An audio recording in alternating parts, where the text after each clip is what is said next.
मैं जावेद अख्तर, जाग्रफ़ी फैकल्टी। आज हम आपको जाग्रफ़ी के एक इम्पोर्टेंट टॉपिक एटमॉस्फेरिक स्ट्रक्चर की चर्चा करेंगे। एटमॉस्फेरिक स्ट्रक्चर जो है ये यूपीएससी और अदर स्टेट एग्ज़ाम के प्रीलिम्स और मेंस दोनों पोर्शन को कवर करता है। और मेंस में जो है ये फर्स्ट पेपर के साथ साथ थर्ड पेपर के कुछ पोर्शन को और कभी कभी ये ऐसे के पोर्शन को भी कवर करता है। इसका मतलब ये है कि ये टॉपिक जो है वो प्रीलिम्स के लिए और मेंस के लिए, यूपीएससी के साथ साथ अदर स्टेट एग्ज़ाम के दोनों के लिए बड़ा इंपॉर्टेंट है। तो इसको ज़रा हम डिस्कस करते हैं आपके साथ। वायुमंडलीय संरचना को या एटमॉस्फेरिक स्ट्रक्चर को ज़रा आप इसको देखिए और इसके अंतर्गत हम क्या पढ़ते हैं, इसमें किन किन चीज़ों को हम पढ़ते हैं और क्यों पढ़ते हैं। एटमॉस्फेरिक स्ट्रक्चर जो है वो इसमें हम ये पहले जानने की कोशिश करते हैं कि एटमॉस्फेयर में कितनी लेयर्स पाई जाती हैं और उन लेयर्स का क्या रोल है, और हर लेयर में टेम्परेचर कैसे चेंज होता है, उसका रोल रेनफॉल में कैसा है, उसका रोल अल्ट्रावायलेट रेज को एब्जॉर्व करने में कैसा है, गामा रेज एक्स रेज कहाँ एब्जॉर्व करती हैं, इन सब के बारे में जो जानकारी हम लेते हैं या जानकारी हमको मिलती है वो इसी से मिलती है, एटमॉस्फेरिक स्ट्रक्चर से, वायुमंडलीय संरचना से। इसको ज़रा देख लीजिए। इसमें वायुमंडलीय संरचना, इसको इधर हम शुरू करते हैं। Atmospheric structure, atmospheric structure,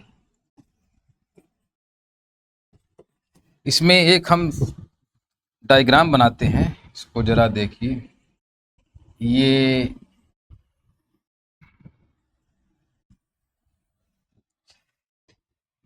earth surface है, ये पूरा अर्थ सरफेस है। अर्थ सरफेस यह धरातल की सतह है और ऊपर तरफ जब चलते हैं और ये पूरा पोल्स का एरिया है, ये पोल्स का एरिया है, यह ध्रुवीय क्षेत्र है और ये इक्वेटर का क्षेत्र है। ये धरातल की सतह है, अर्थ सरफेस है, ये पोल्स एरिया है, ये इक्वेटर है। और ऊपर तरफ चलने पर पहली लेयर जो पाई जाती है उसका नाम है ट्रोपोस्फेयर। ट्रोपोस्फेयर या इसको हिंदी में हम कहते हैं क्षोभ मंडल। क्षोभ मंडल ये जो है धरातल की सतह से ऊपर तरफ चलने पर यह पहली परत है जिसकी ध्रुवीय क्षेत्र में ऊंचाई, ये पोल्स एरिया में इसकी हाइट 8 किलोमीटर और इक्वेटर वाले बेल्ट में इसकी हाइट 18 किलोमीटर पाई जाती है। और इसकी जो एवरेज हाइट होती है वो ऑलमोस्ट 13 किलोमीटर होती है। इसके बाद 50 किलोमीटर तक जो लेयर पाई जाती है उसको हम कहते हैं स्ट्रेटोस्फेयर या समताप मंडल कहते हैं। स्ट्रेटोस्फेयर या समताप मंडल कहते हैं, समताप मंडल कहते हैं। इसके बाद 80 किलोमीटर तक जो लेयर पाई जाती है इसको कहा जाता है मेसोस्फेयर। मेसोस्फेयर या समताप मंडल या मध्य मंडल कहा जाता है, ये मध्य मंडल कहलाता है। इसके बाद 400 किलोमीटर हाइट तक जो लेयर पाई जाती है इसको हम कहते हैं आयनोस्फेयर या इसको हम आयन मंडल भी कहते हैं, आयन मंडल भी कहते हैं। इसके बाद जो लेयर है इसका नाम है एक्सोस्फेयर या इसको हम बाह्य मंडल कहते हैं।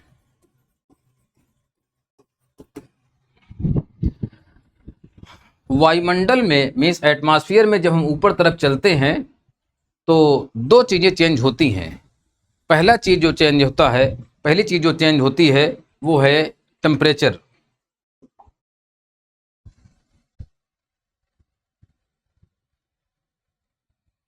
पहली चीज़ जो चेंज होती है वो है टेम्परेचर। सबसे पहली चीज़ जो चेंज होती है उसका क्या नाम है, उसका नाम है टेम्परेचर। और दूसरा चीज़ जो चेंज होता है उसका नाम है रेशियो ऑफ एटमॉस्फेरिक कंपोनेंट या वायुमंडल के घटक।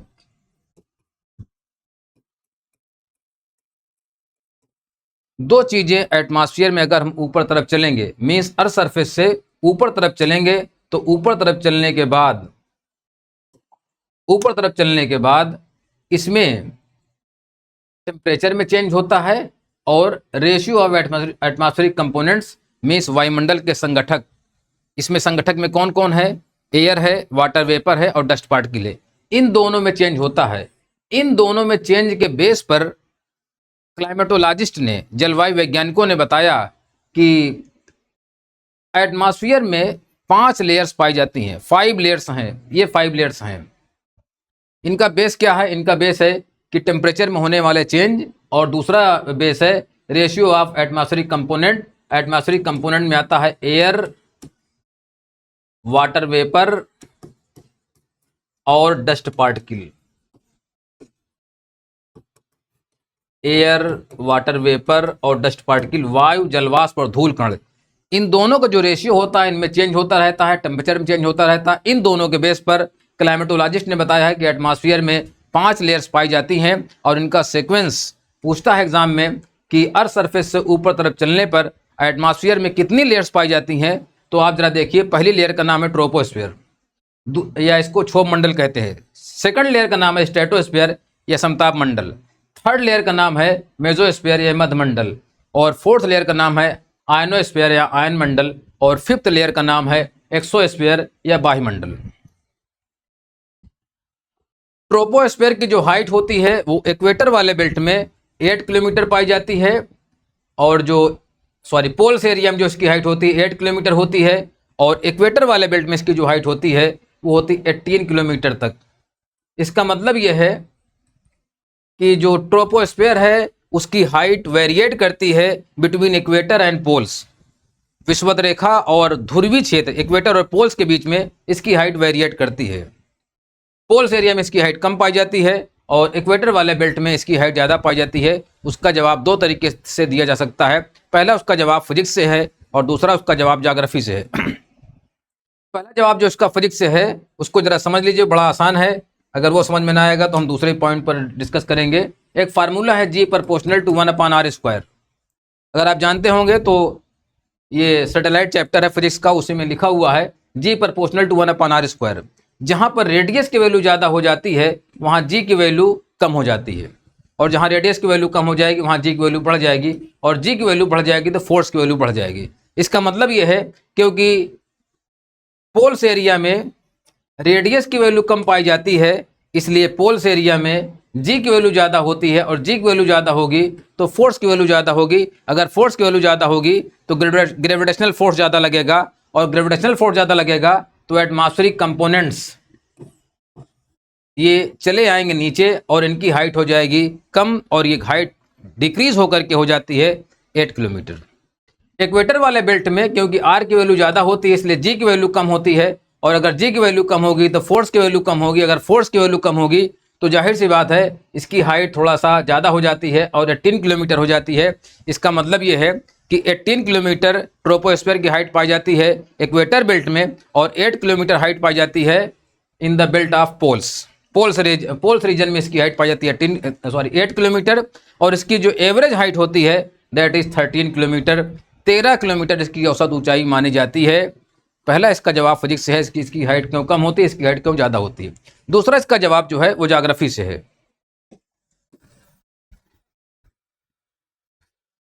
ज्योग्राफी से जवाब थोड़ा सा समझिए। इंसोलेशन, ये सपोज कीजिए अर्थ सरफेस है, ये अर्थ सरफेस है। इंसोलेशन यहाँ से आता है, सूर्य का प्रकाश आता है, ये इंसोलेशन आता है। इंसोलेशन यहाँ पर आएगा, सूर्य का प्रकाश यहाँ पर आएगा और अर्थ सरफेस को हीट कर देगा, धरातल की सतह को गर्म कर देगा। और धरातल की सतह अगर गर्म हो जाएगी तो यहाँ से एक रेडिएशन होता है जिसको कहते हैं टेरेस्ट्रियल रेडिएशन या पार्थिव विकिरण कहते हैं। इसको हम टेरेस्ट्रियल रेडिएशन कहते हैं और या पार्थिव विकिरण कहते हैं। इसी के साथ साथ यहाँ पर एक तरंगे बनती हैं जिसका नाम है कॉन्वेक्शनल वेव या संवहनी तरंगे कहते हैं। कॉन्वेक्शनल वेव या इसको कहते हैं संवहनी तरंगे, इसको हम कॉन्वेक्शनल वेव कहते हैं या संवहनी तरंगे कहते हैं। ये तरंगे जितनी हाइट तक जाती हैं, ये जितनी हाइट तक जाएंगी उतनी हाइट तक एटमॉस्फेयर गर्म होगा और उतनी हाइट तक air, water vapour, dust particle इतनी ज़्यादा हाइट तक पहुंच जाएंगे। अगर ये सपोज कीजिए पूरा इक्वेटर का बेल्ट है, ये इक्वेटर है और अगर ये पोल्स एरिया है, तो आप जानते हैं कि इक्वेटर के आसपास सनरेज पूरे साल लगभग लंबवत चमकती हैं या परपेंडिकुलर साइन होती हैं।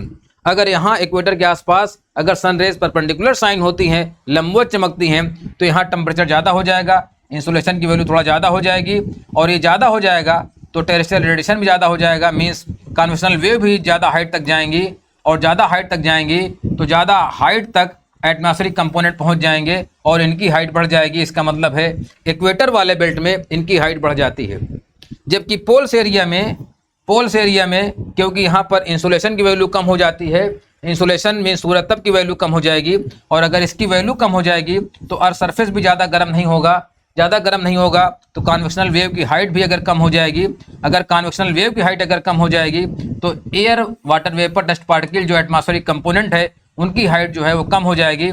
इस तरीके से अगर हम चेक करें तो हमको दिखाई पड़ता है कि इक्वेटर वाले बेल्ट में कन्वेक्शनल वेव की हाइट ज़्यादा होने की वजह से इसकी हाइट ज़्यादा होती है ट्रोपोस्फीयर की, और पोल्स एरिया में इसकी हाइट कम होती है क्योंकि यहाँ टेम्परेचर ज़्यादा या कन्वेक्शनल वेव की हाइट ज़्यादा होती है, संवहनी तरंगों की हाइट ज़्यादा होती है और यहाँ पर कन्वेक्शनल वेव की हाइट कम होती है। यही रीज़न है कि यहाँ पर पोल्स एरिया में इसकी हाइट पाई जाती है 8 किलोमीटर और इक्वेटर वाले बेल्ट में इसकी हाइट पाई जाती है 10 किलोमीटर। क्लियर?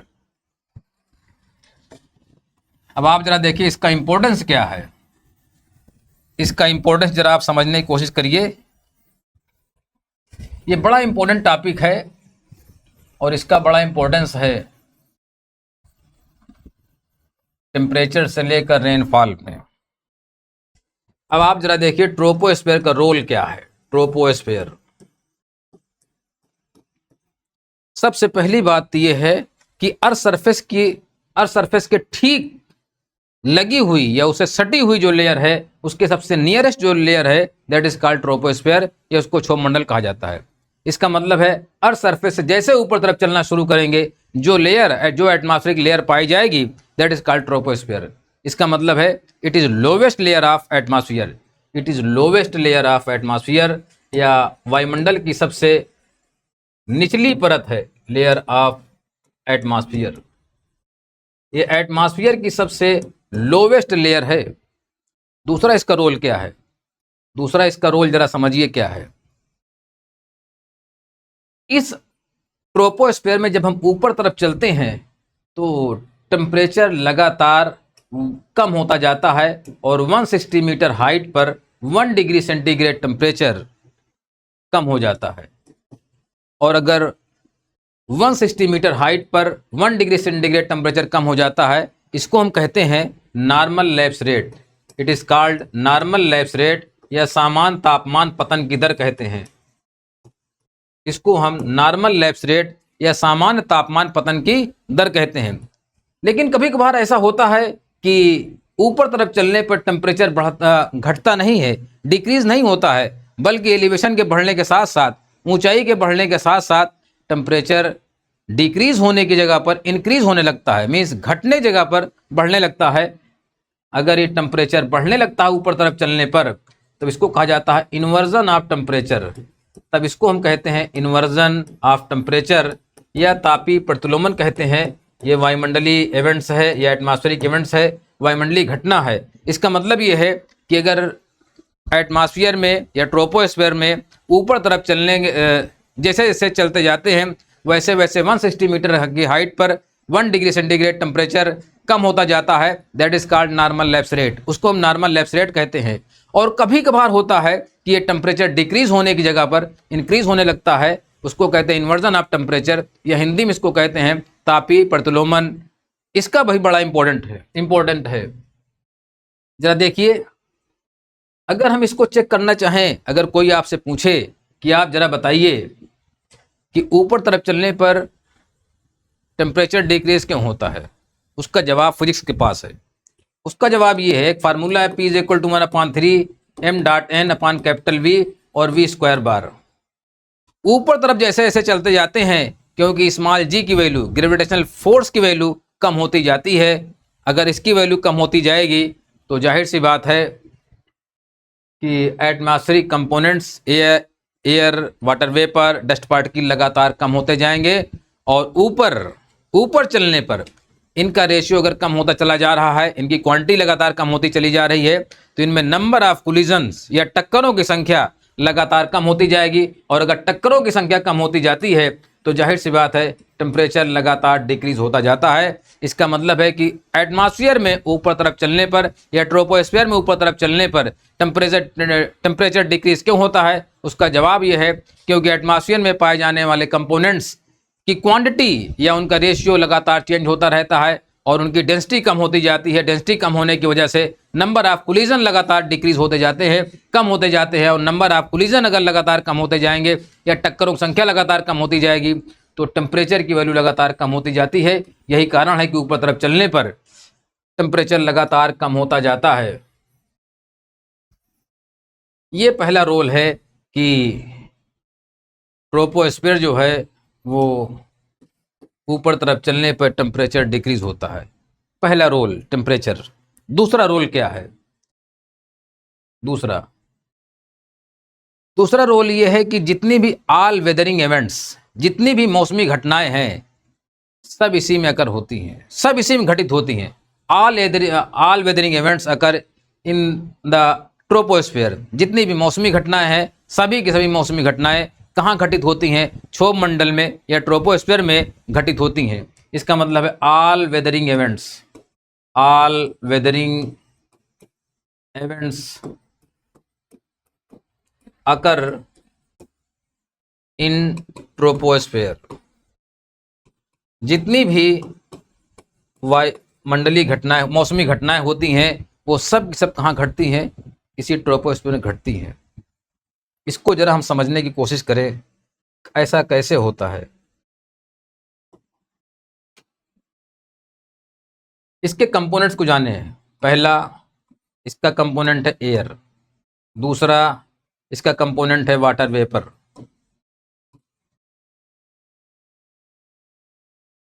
तीसरा इसका कंपोनेंट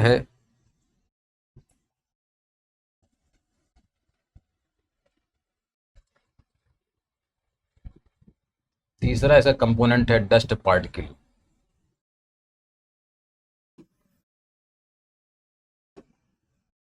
पहला इसका कंपोनेंट है एयर, एयर को पहले देख लेते हैं। दूसरा कंपोनेंट है वाटर वेपर, तीसरा कंपोनेंट है डस्ट पार्टिकल्स। तीन इसके कंपोनेंट हैं। जरा अब इनको हम डिस्कस कर लेते हैं कि कैसा इनका रोल है। एयर, यहां पर एयर की डेंसिटी सबसे ज्यादा होती है। जितनी भी लेयर्स पाई जाती हैं उसमें सबसे ज्यादा एयर की डेंसिटी पूछे तो कहां पाई जाती है? ये पाई जाती है ट्रोपोस्फीयर में। अगर एयर की डेंसिटी पाई जाएगी तो इसका मतलब धूल भरी आंधियां, स्टार्म्स या गस्टी एयर, झोंकेदार हवाएं कहां चलेंगी? ट्रोपोस्फीयर में चलेंगी। गस्टी एयर, धूल भरी आंधियां, स्टार्म्स, साइक्लॉन्स, ये सब कहां पैदा होंगे? ट्रोपोस्फीयर। कहां पैदा होंगे? ट्रोपोस्फीयर में पैदा होंगे। क्यों पैदा होंगे? क्योंकि यहीं पर एयर की डेंसिटी सबसे ज्यादा है। दूसरा, वाटर वेपर क्योंकि ज्यादा पाई जाती है, तो वाटर वेपर की डेंसिटी अगर ज्यादा पाई जाएगी तो जाहिर सी बात यह है कि यहां पर क्लाउड का फॉर्मेशन होगा या बादल बनेंगे। दूसरा, फ्रॉस्ट, पाला पड़ेगा, फाग, कोहरा बनेंगे। अब आप जरा देखिए, इसका मतलब यह है कि वाटर वेपर पाए जाने की वजह से क्लाउड का फॉर्मेशन होता है, फ्रॉस्ट, पाला का फॉर्मेशन होता है, फाग का फॉर्मेशन होता है। इसका मतलब यह है कि ये वाटर वेपर की वजह से, क्योंकि वाटर वेपर की डेंसिटी ट्रोपोस्फीयर में सबसे ज़्यादा पाई जाती है, इसलिए cloud formation, Frost and fog, बादल का बनना, पाला का पड़ना और कोहरा का बनना, वो सब का सब कहाँ होता है? ट्रोपोस्फीयर में होता है। एक सवाल यूपीएससी में आया कि वाटर वेपर की डेंसिटी अगर हॉरिजॉन्टली हम चलते हैं तो सबसे ज़्यादा कहाँ पाई जाती है? पहला ऑप्शन है इक्वेटर, दूसरा ऑप्शन है पोल्स एरिया और तीसरा ऑप्शन है सब ट्रॉपिकल एरिया या टेम्परेट जोन। तो ऑप्शन जरा फिर से सुन लीजिए। पहला ऑप्शन है इक्वेटर, दूसरा ऑप्शन है पोल्स और तीसरा ऑप्शन है subtropical regions or temperate region. विषुवद्रेखीय क्षेत्र, ध्रुवीय क्षेत्र या उपोष्ण कटिबंधीय या शीतोष्ण कटिबंधीय क्षेत्र। उसका जरा जवाब सुनिए। वाटर वेपर की जो मैक्सिमम क्वांटिटी पाई जाती है, मैक्सिमम रेशियो पाया जाता है, वो पाया जाता है इक्वेटर पर। सबसे ज़्यादा क्वांटिटी अगर पूछा जाए कि वाटर वेपर की कहाँ पाई जाती है, अगर हम हॉरिजॉन्टली या लैटिट्यूड के बेस पर अगर हम चेक करने की कोशिश करें तो कहाँ पाया जाता है? इक्वेटर पर। मैक्सिमम वाटर वेपर पाया जाता है कहाँ? मैक्सिमम वाटर वेपर पाई जाती है इक्वेटर पर। अब मिनिमम कहाँ पाई जाएगी? मिनिमम की अगर हम बात करें तो ये पाया जाता है सब ट्रॉपिकल जोन में। सब ट्रॉपिकल जोन या उपोष्ण कटिबंधीय क्षेत्र में ये सबसे ज़्यादा पाई जाती है। उसका ज़रा जवाब सुनिए। इक्वेटर वाले बेल्ट में वाटर वेपर की क्वांटिटी ज़्यादा होती है। उसका जवाब ये है कि इक्वेटर वाले बेल्ट में या विषुवद्रेखीय क्षेत्र में पूरे साल डेली शाम को इवनिंग टाइम में डेली पानी बरसता है। अगर पानी बरसेगा तो जाहिर सी बात है वाटर वेपर की क्वांटिटी क्या हो जाएगी? मैक्सिमम। इसका मतलब ये है कि इक्वेटर के पास ये मैक्सिमम पाया जाता है। फिर सबसे कम कहाँ पाया जाता है? तो मिनिमम पाया जाता है सब ट्रॉपिकल जोन या उपोष्ण कटिबंधीय क्षेत्र या टेम्परेट जोन, शीतोष्ण कटिबंधीय क्षेत्र। सब ट्रॉपिकल जोन में सबसे कम पाई जाती है। उसका जवाब ये है। क्यों कम पाई जाती है? क्योंकि यहाँ पर आप देखेंगे तो किसी कॉन्टिनेंट के वेस्ट में ज़्यादातर डेजर्ट एरिया पाया जाता है और डेजर्ट एरिया पाए जाने की वजह से ही इसमें वाटर वेपर की क्वांटिटी क्या हो जाती है? मिनिमम हो जाती है। इसका मतलब वाटर वेपर एटमॉस्फेयर में ऊपर तरफ चलने पर लगातार डिक्रीज होता जाता है, लेकिन सबसे ज़्यादा कहाँ पाया जाता है? ट्रोपोस्फेयर में पाया जाता है। दूसरा, अगर हम लैटिट्यूड की बेस पर चेक करने की कोशिश करें कि किस बेल्ट में वाटर वेपर की क्वांटिटी सबसे ज़्यादा होती है और कहाँ सबसे कम होती है, सबसे ज़्यादा होती है, मैक्सिमम होती है इक्वेटर वाले बेल्ट में और मिनिमम होती है सब ट्रॉपिकल जोन में। तीसरा आता है डस्ट पार्टिकल सबसे ज़्यादा कहाँ पाए जाते हैं? डस्ट पार्टिकल वहाँ सबसे ज़्यादा पाए जाते हैं जहाँ पर ड्राइएस्ट एयर होगी। ड्राइएस्ट एयर या शुष्क हवा सबसे ज़्यादा कहाँ होती है? सब ट्रॉपिकल जोन में ड्राइएस्ट एयर पाई जाती है, क्योंकि यहाँ पर डेजर्ट पाए जाते हैं। इसीलिए सबसे ज़्यादा जो डस्ट पार्टिकल पाए जाते हैं वो सब ट्रॉपिकल बेल्ट में पाए जाते हैं। सब ट्रॉपिकल बेल्ट में पाए जाते हैं। इनका रोल क्या है? अगर इनका हम रोल चेक करने की कोशिश करें तो डस्ट पार्टिकल जो होते हैं, ये dust particle act as hygroscopic nuclei. Hygroscopic nuclei या आर्द्रता ग्राही नाभिक के रूप में काम करते हैं। आर्द्रता ग्राही नाभिक के रूप में काम करते हैं और इसी के चारों तरफ कंडेंसेशन होता है और क्लाउड का फॉर्मेशन होता है। इसका मतलब है कि ये बड़े इंपॉर्टेंट चीज़ है। और दूसरी बात, ये स्कैटरिंग पैदा करते हैं, प्रकीर्णन पैदा करते हैं, जिसके कारण सूरज डूबने के पहले और सूरज डूबने के बाद और सूरज निकलने के पहले रोशनी दिखाई पड़ती है। ये इनका रोल है ट्रोपोस्फेयर का। और अलग अलग कंपोनेंट्स का हमने रोल बताया। अब दूसरी लेयर के बारे में हम जानने की कोशिश करेंगे, वो है स्ट्रेटोस्फेयर। स्ट्रेटोस्फेयर या समताप मंडल। स्ट्रेटोस्फेयर या इसको कहते हैं समताप मंडल।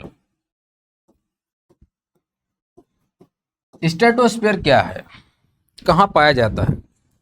तो अगर इसको हम चेक करें तो हमको दिखाई पड़ता है, अगर ये ट्रोपोस्फेयर है, ट्रोपोस्फेयर, तो ट्रोपोस्फेयर से लगभग 50 किलोमीटर की हाइट तक ये पाया जाता है।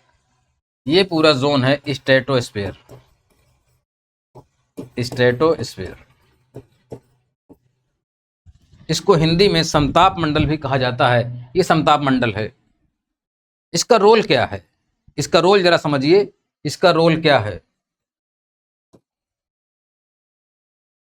इसी स्ट्रेटोस्फीयर में 20 से लेकर के 35 किलोमीटर के बीच एक लेयर पाई जाती है जिसको हम कहते हैं ओजोन लेयर। इसको हम ओजोन लेयर भी कहते हैं, ओजोन लेयर या ओजोन परत कहते हैं। इसका क्या रोल है? इसका रोल ये है कि सन रेज से जब के साथ साथ जब अल्ट्रा वायलेट रेज आती हैं या पराबैंगनी किरणें आती हैं तो पराबैंगनी किरणों या अल्ट्रा वायलेट रेज को ये एब्जॉर्ब कर लेता है। अगर ये ना हो तो ultra violet rays earth surface पर आ जाएंगी। अर्थ सरफेस है, अर्थ सरफेस पर आ जाएंगी। अगर अर्थ सरफेस पर आ जाएंगी तो सबसे पहला इसका इम्पैक्ट ये होगा कि ग्लोबल वार्मिंग की समस्या पैदा हो जाएगी। इसके अलावा स्किन कैंसर, तमाम डिजीज पैदा हो जाएंगी। ग्लोबल वार्मिंग, स्किन कैंसर, तमाम प्रॉब्लम पैदा हो जाएंगी। इसका मतलब ये है ग्लोबल वार्मिंग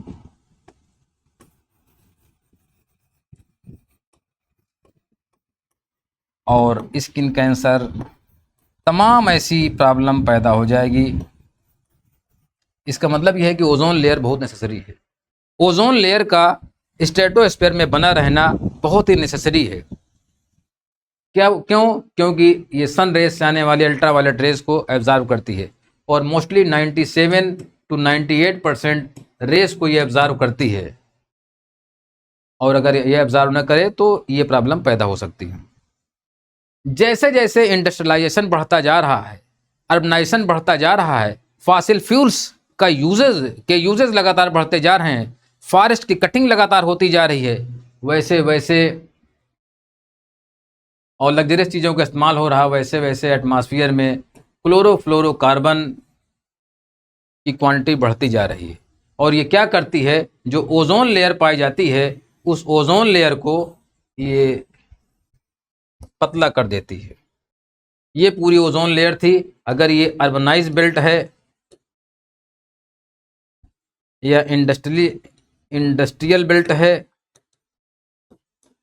अगर ये दोनों बेल्ट हैं तो जाहिर सी बात है यहाँ पर ओजोन लेयर पतली हो जाएगी। और अगर ओजोन लेयर पतली हो जाएगी तब इसको हम कहते हैं ओजोन होल। तब इसको हम क्या कहते हैं? ओजोन होल कहते हैं। ओजोन होल अगर हो जाएगा मीन्स ओजोन लेयर पतली हो जाएगी, इसकी थिन लेयर हो जाएगी, तो अल्ट्रा वायलेट रेज की क्वांटिटी क्या हो जाएगी? बढ़ जाएगी। अगर अल्ट्रा वायलेट रेज की क्वांटिटी बढ़ जाएगी तो ये सब इम्पैक्ट पड़ना दिखाई पड़ने लगेंगे और ये सब इम्पैक्ट आपको आसानी से देखे जा सकते हैं। इसीलिए ओजोन लेयर पतली ना हो, इसको कैसे बचाया जाए, इसके कंजर्वेशन के लिए कनाडा का एक शहर है मॉन्ट्रियल।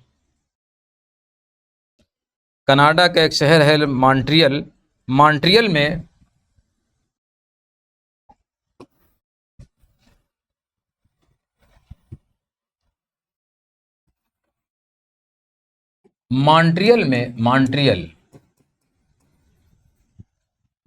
में एक समझौता किया गया जिसका नाम है मॉन्ट्रियल प्रोटोकॉल। और 16 सितंबर 1987 को ये समझौता किया गया। और ये किगाली एक समझौता है 2016 में इसको बढ़ा दिया गया कि ओजोन लेयर को मेंटेन रहना बहुत ही नेसेसरी है। और उसके लिए हर साल हम 16 सितंबर को ओजोन लेयर डे मनाते हैं। ओजोन लेयर डे मनाते हैं। ये है स्ट्रेटोस्फीयर। इसके बाद थर्ड आता है मेसोस्फीयर। ये ट्रोपोस्फीयर हो गया, ये हो गया स्ट्रेटोस्फीयर। इसके ऊपर लगभग 80 किलोमीटर हाइट तक जो लेयर पाई जाती है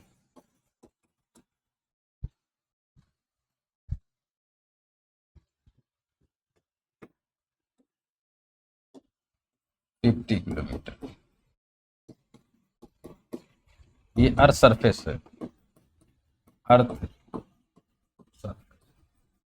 ये ट्रोपोस्फीयर है, ये स्ट्रेटोस्फीयर। इसके बाद जो लेयर है इसका नाम मेसोस्फीयर। अगर क्वेश्चन आए कि एटमॉस्फेयर में जो 5 लेयर्स पाई जाती हैं उनमें सबसे कोल्डेस्ट लेयर कौन है, तो कोल्डेस्ट लेयर इज मेसोस्फीयर या इसको हम कहते हैं मध्यमंडल। It is coldest layer of atmosphere, coldest layer of atmosphere. Atmosphere की सबसे ठंडी परत है मेसोस्फीयर। कितना टेम्परेचर पाया जाता है? Almost 90 to 100 degree centigrade with -90 to -100 degree centigrade temperature यहाँ पर पाया जाता है। ये कोल्डेस्ट लेयर है। अब अगर कोई आपसे पूछे या यूपीएससी का क्वेश्चन पूछे कि ये कोल्डेस्ट लेयर क्यों है, उसका जवाब दीजिए। उसका जवाब ये है। तो पहले हम जानने की कोशिश करें कि एटमॉस्फेयर हीट कैसे होता है, एटमॉस्फेयर की वार्मिंग कैसे होती है, कैसे गर्म होता है। तो इसको जरा देखिए एक बार फिर से। ये इंसुलेशन आया, सपोज कीजिए इंसुलेशन सीधा आएगा अर्थ सरफेस पर। ये अर्थ सरफेस पर आ गया, अर्थ सरफेस पर आ गया और इसने हीट को ट्रांसफर कर दिया। अर्थ सरफेस हीट हो गया ये। अब यहां से जो वेव बनेंगे उनका नाम होगा कॉन्वेक्शनल वेव। अगर कॉन्वेक्शनल वेव जितनी हाइट तक जाएंगी उतनी हाइट तक एटमॉस्फेयर हीट होगा, और अगर इनकी हाइट ज़्यादा नहीं होगी तो एटमॉस्फेयर का पोर्शन हीट नहीं होगा। इसका मतलब एटमॉस्फेयर जो हीट होता है फ्रॉम बिलो, नीचे से हीट होता है, और उतनी हाइट तक ये गर्म होता है जितनी हाइट तक कॉन्वेक्शनल वेव या संवहनी तरंगें जाती हैं। इतनी हाइट तक एटमॉस्फेरिक वेव कॉन्वेक्शनल वेव क्योंकि पहुंच नहीं पाती हैं, इसीलिए मेसोस्फीयर का टेम्परेचर बढ़ नहीं पाता है और ये सबसे कोल्डेस्ट लेयर हो जाती है। इसका कोई डायरेक्ट सोर्स भी नहीं है, इसका कोई डायरेक्ट सोर्स भी नहीं है कि डायरेक्ट अगर कहीं से एनर्जी आ जाए तो इसका टेम्परेचर बढ़ जाए। इसका मतलब है इसके पास ना डायरेक्ट कोई सोर्स है ना इनडायरेक्ट कोई सोर्स है एनर्जी का, इसीलिए सबसे ये कोल्डेस्ट लेयर पाई जाती है, कोल्डेस्ट लेयर कहलाती है, जिसको हम मेसोस्फीयर या मध्यमंडल कहते हैं। ये कोल्डेस्ट लेयर है ऑफ द एटमॉस्फेयर।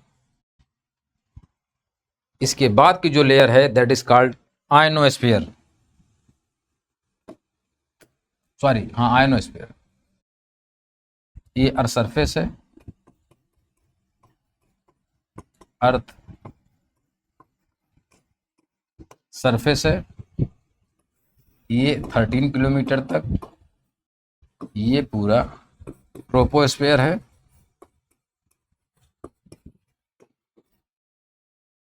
$50 किलोमीटर तक ये स्ट्रेटोस्फीयर है,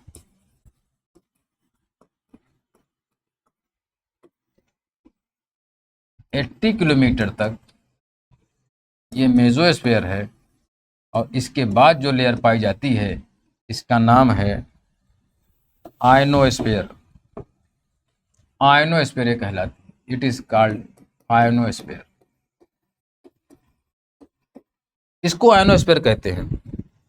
यहाँ पर मोस्टली हाइड्रोजन या हल्की गैसें पाई जाती हैं, हाइड्रोजन, हीलियम, इस टाइप की बहुत ही हल्की गैसें पाई जाती हैं। और जब इंसोलेशन आता है तो एक फिल्टर है, जैसे इस स्ट्रेटोस्फीयर में पाई जाती है ओजोन लेयर, ये ओजोन लेयर है। It is also a filter and absorb ultraviolet rays. ये भी फिल्टर है, अल्ट्रावायलेट रेज को एब्जॉर्ब कर लेता है। ये भी एक फिल्टर है जो सन रेज से आने वाली गामा रेज और एक्स रेज दोनों को एब्जॉर्ब कर लेता है। अगर दोनों को एब्जॉर्ब कर लेगा तो जाहिर सी बात है यहाँ पर पाई जाने वाली गैसें आयोनाइज्ड हो जाती हैं।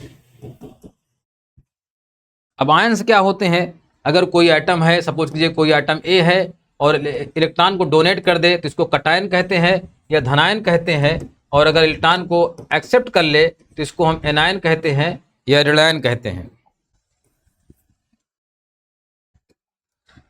एनायन या ऋणायन कहते हैं। अगर कोई गैस अगर आयोनाइज्ड हो जाए तो इससे इलेक्ट्रॉन फ्री हो जाते हैं। अगर इलेक्ट्रॉन फ्री हो जाएंगे तो जाहिर सी बात है it will be generate electricity and magnetic field both. ये इलेक्ट्रिक फील्ड और मैग्नेटिक फील्ड दोनों को जनरेट करता है। इसका मतलब है यहाँ पर बड़े लेवल पर एनर्जी जनरेट हो जाएगी, और अगर यहाँ पर बड़े लेवल पर एनर्जी जनरेट हो जाएगी तो इसका टेम्परेचर क्या होगा? बढ़ जाएगा।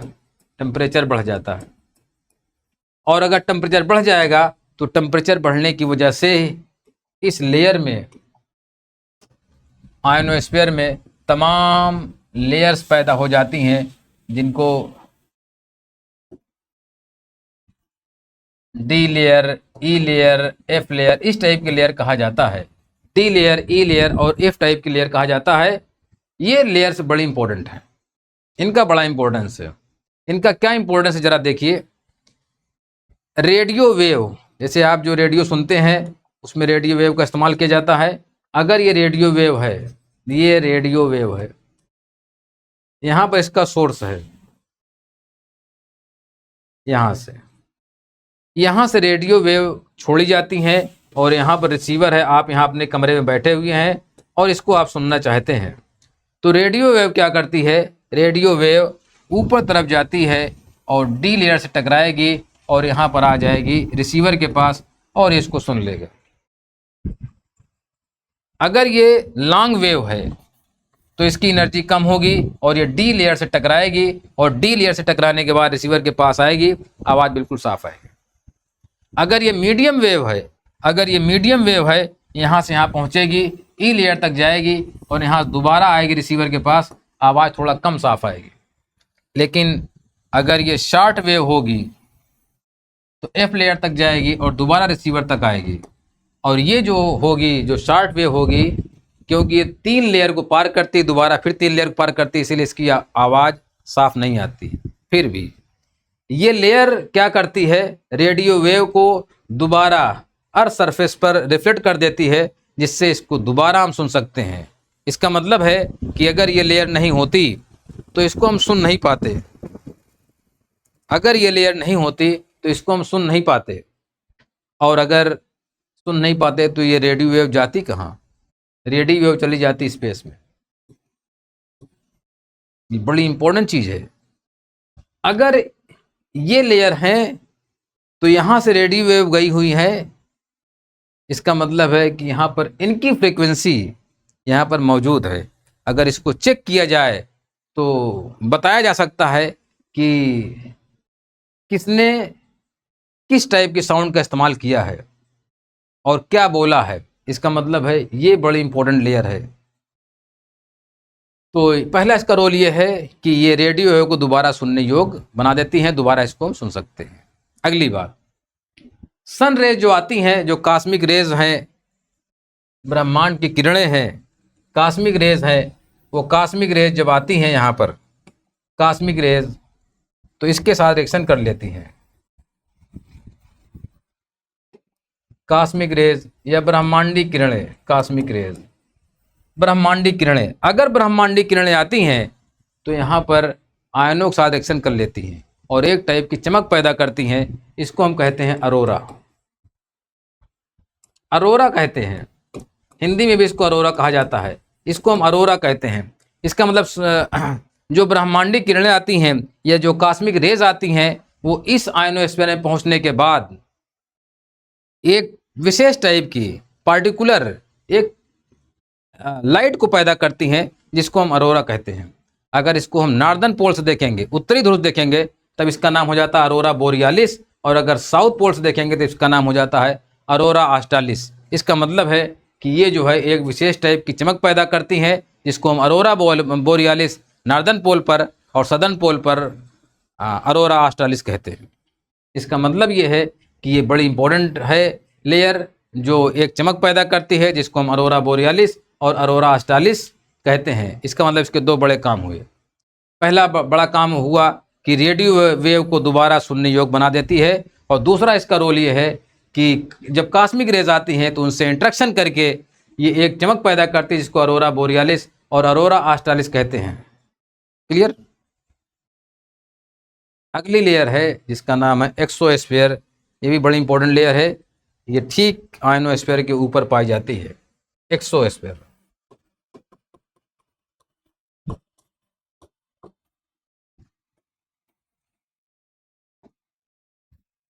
400 किलोमीटर तक पाई जाती है आयनोस्फीयर। इसके ऊपर जो है एक्सोस्फीयर। जाग्रफर मानते हैं कि 1600 किलोमीटर की हाइट तक एटमॉस्फेयर पाया जाता है। जाग्राफर मानते हैं कि एटमॉस्फेयर की हाइट कितना है, 1600 किलोमीटर तक इसकी हाइट मानी जाती है, ऐसा जाग्राफर मानते हैं। दूसरी बात,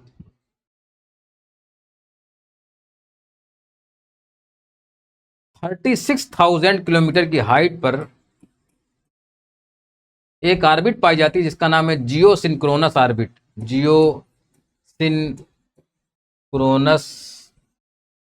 ऑर्बिट या भू स्थिर कक्षा, जियो सिंक्रोनस ऑर्बिट या भू स्थिर कक्षा कहते हैं। इसको जरा समझिए। पहली बात, हमारे पास जो सैटेलाइट हैं उनकी दो कैटेगरी है। एक सैटेलाइट नेचुरल हैं, जो प्लेनेट के चारों तरफ राउंड कर रहे हैं, वो नेचुरल हैं, जैसे मून जो है अर्थ का सैटेलाइट है। इसी तरीके से कुछ आर्टिफिशियल सैटेलाइट भी हैं। दो सैटेलाइट का हम की बात करते हैं। पहला सैटेलाइट की जो कैटेगरी है IRS है, और दूसरे सैटेलाइट की जो कैटेगरी है वो इनसैट है। IRS जो होता है ये रिमोट सेंसिंग है, इंडियन रिमोट सेंसिंग है।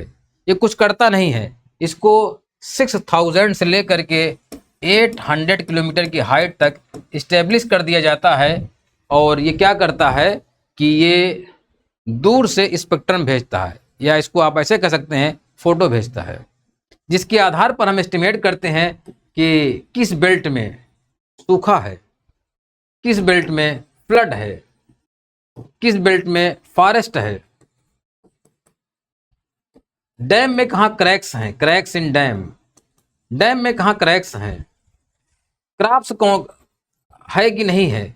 इसका मतलब यह है कि इंडियन रिमोट सेंसिंग जो होता है उसको एस्टेब्लिश करते हैं एक्सोस्फीयर में, और वो जो है क्या करता है, ड्राट सूखा के बारे में, फ्लड बाढ़ के बारे में, फॉरेस्ट वन के बारे में, और डैम में पाए जाने वाले क्रैक्स और क्रॉप्स, इन सब के बारे में जानकारी देता है। और इसको यहाँ पर एक्सोस्फीयर में इस्टेब्लिश करते हैं, जिसका नाम है IRS सीरीज का सैटेलाइट।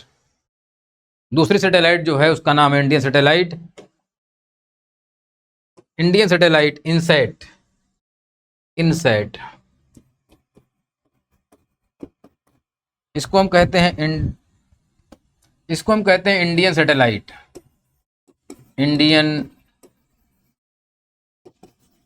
सैटेलाइट।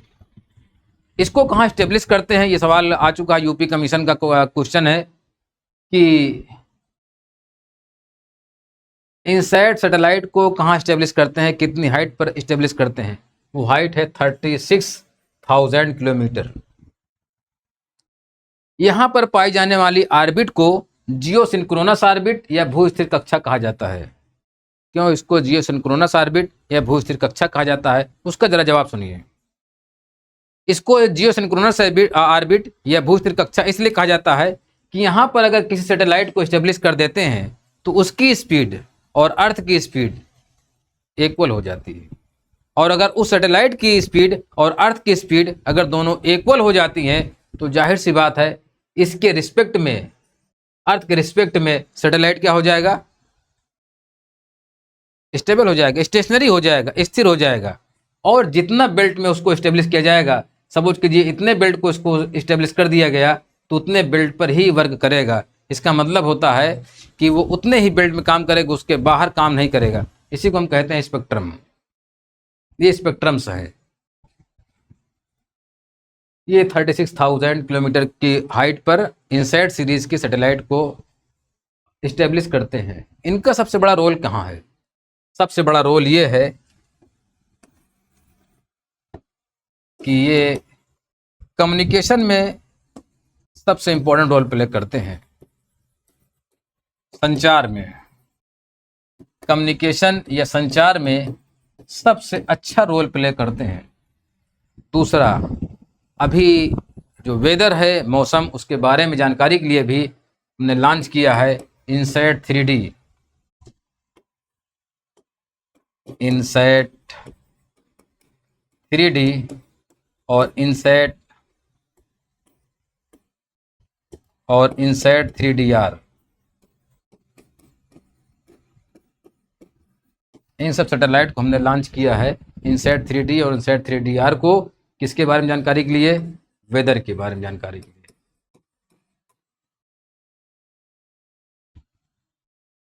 का मतलब ये है कि एक्सोस्फीयर जो है इसमें इसका बड़ा इम्पोर्टेंस है। यहाँ पर एक्सोस्फीयर में IRS सीरीज़ के, इनसैट सीरीज़ के सैटेलाइट को इस्टेब्लिश किया जाता है। IRS सीरीज़ का रोल ये है कि ड्राट, फ्लड, फॉरेस्ट, क्रैक्स इन डैम्स और क्रॉप्स, इन सब के बारे में जानकारी हो जाती है।